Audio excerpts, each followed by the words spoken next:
බලන්න තිබ්බ සේවකයෝ එහෙම නැත්නම් නිලධාරීන් පිරිසක්. ඉතින් මෙයාලා ඉතර මිනිසුත් එක්ක සාමකාමී බවක් තිබෙන්නේ නැහැ. හැබැයි ඒ වුණාට බොහොම සත්‍යවාදී නීතිගරුක කරුණාවන්ත කොට්ටාසයක් තමයි මේ සමුරායි කියන්නේ.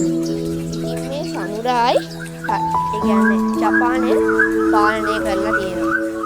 ඉතින් පාලනය විතරක් නෙමෙයි මෙයාලා ජපානයේ ආරක්ෂාද කරලා තියෙනවා. ඉතින් 12 වන සියවසේ ඉඳලා 19 වන සියවස දක්වා තමයි මෙයාලේ ජීවකාලය. ඒ කියන්නේ 1868 වෙනිකන් තමයි මෙයාලා ඉඳලා තියෙන්නේ. නව තාක්ෂණික විද්‍යාවත් සමග මෙයාලා ඉලිහිලා තියෙනවා. ඉතින් මෙයාලා භාවිතා කරන තියෙන ආයුධ හැටියට වකිෂාසි යාරි යුමි මේ වගේ භාවිතා කරලා තියෙනවා.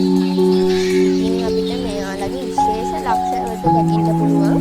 මෙයාලා පොඩි හරි අපරාධයක් වුණ ගමන් එයාලගේ ජීවිතය නසා ගන්නවා. පොඩි වැරද්දක් වුණ ගමන් සිය දිවි නසා ගන්නවා. අනිත් එක මෙයාලා මෙයාගේ ස්වාමියාට මාර විදියට ආරක්ෂා කරනවා. ඉතින් මෙයාගේ ස්වාමියාට මාර විදියට මේ සමුරායි ආදරේ. ඉතින් මෙයාලේ ජපානයේ සමුරායි කලාප විදියට කියෝතෝ, ටෝකියෝ, නගායි ආන්ගේ වගේ ප්‍රදේශ පත් වෙලා තියෙනවා. ඉතින් මෙයාලා මාර විදියට ඒවල එකගෙන ආරක්ෂා කරන් ඉඳලා තියෙනවා.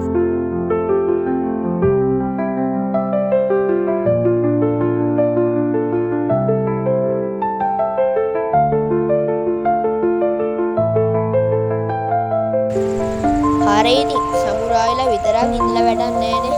මෙයාලව පාලනය කරන්න එක්කෙනෙකුත් ඉන්න ඕන. ඉතින් මෙයාලව පාලනය කරලා තියෙන්නේ ෂෝගන් කියන කෙනෙක්.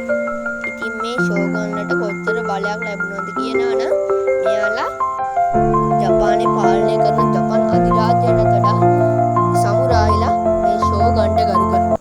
ඒකට හිතන්න කොහොම ඇද්ද කියලා. ඉතින් මේ ෂෝගන් ගොඩක් යුද්ධ යෝජනාවට අත්සන් කරලා තියෙනවා. ඉතින් ගොඩක් විට යුද්ධයට යන්නේ මේ ෂෝගන්ලා තමයි. ඉතින් රටේ යුද්ධ හමුදාව, ආර්ථිකය, නීති ඉතින් ඔක්කොම මේ ෂෝගන්ට උඩින් තමයි. ඉතින් 1868න් පස්සේ මේ ෂෝගනේට් පද්ධතිය අයින් වෙලා එම්පයර් පද්ධතියක් ආවා. මේ එම්පයර් පද්ධතිය නිසා මේ ෂෝගන්ලා සමුරායිලා අයින් වෙලා තියෙනවා. ඉතින් මේ වීඩියෝ එක මෙතනින් ඉවරයි. ඉතින් මේ වීඩියෝ එක පිළිබඳ ඔයාගේ අදහස් යටින් කමෙන්ට් එකක් දාන්න. මේ වීඩියෝ එකේ ප්‍රශ්නේ තමයි ලෝකයේ ලොකුම ජීවී ව්‍යුහය කුමක්ද? ලෝහයේ ලොකුම ජීවී ව්‍යුහය කුමක්ද? ඉතින් ඕක තමයි අද ප්‍රශ්නේ. ඉතින් අපි කලින් ප්‍රශ්න වලට උත්තර ටික මෙතන ෂෝට් වීඩියෝ එකකින් ගේන්න බලාපොරොත්තු වෙනවා. හරි ඉතින් ඔයාලට සුබ දවසක්.